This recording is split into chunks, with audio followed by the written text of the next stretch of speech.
สวัสดี FC ลูกค้าเนาะเพราะว่าเมื่อนี้เราสิมารีวิวเครื่องก่อนส่งลูกค้าให้ FC ได้ชมได้เบิ่งเนาะว่าตัวนี้เป็นยี่ห้อฟักตอเนาะฟักตอตัวนี้ใส่จิบมือยางใส่กล้องเวทฮันเตอร์กำลังซูมแม่น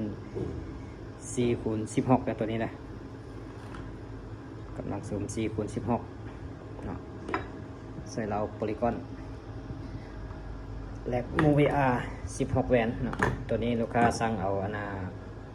ปอกสีเหลืองจัดให้เนาะตัวนี้ห้างคาร์บอนพาสเซลตัวคาร์บอนดำดานเนี่ยตัวนี้นะ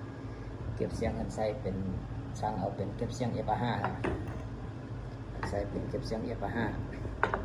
ตัวนี้อัพเกรด100เลยเนาะใส่สปริงแข็งใส่ดอกวาล์วแข็งนี่ว่าอัพเกรด100เลยตัวนี้เนาะอันนี้เนาะเซซองมีจำนวนไล่เลยตัวนี้กำลังประกอบส่งลูกค้าสนใจแบบใดฮักมาเนาะเป็นแรกเป็นยัง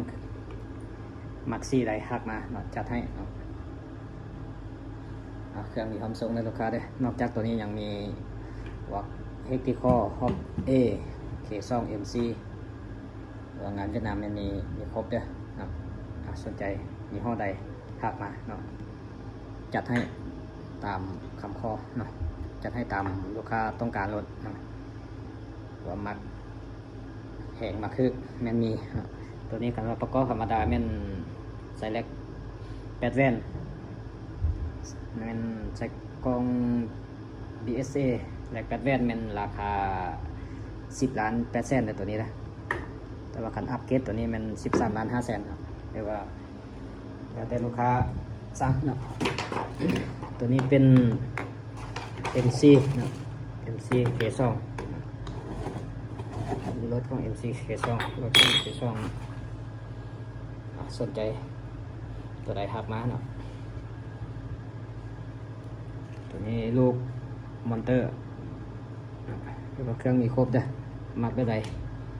หักมาจัดให้สำหรับโอลิงที่เราประกอบใส่กับเหล็กตัวไม้นี่เราเห็นอันนี้ตัวนี้เด้อเนาะตัวสีนี้เนาะรับประกันเนาะตัวนี้100แน่นอนเนาะ